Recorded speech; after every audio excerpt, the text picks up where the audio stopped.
Okay. The water, it's not boiling anymore. It's settled back down. It settled back down. Is it hot? Like, can I touch So it? that was a physical change. I don't know. Yeah, it's still hot. Well, that was a physical change. And our cake.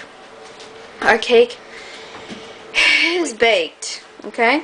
And it's completely Shay, different now. yeah, it's completely different. We cannot get the same substances back that we had started with. As in, we can't get the eggs out of that. We can't get the mix Oil. out of it. We can't get the oil out of it. We The can't get the water water. out of it.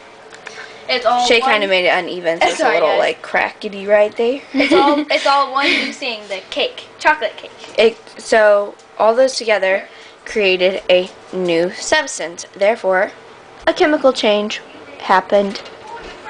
That's So- the chemical changes. Those are our chemical and hey, look at me.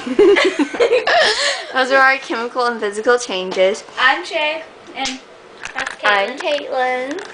And that was our science project. Bye. Thanks.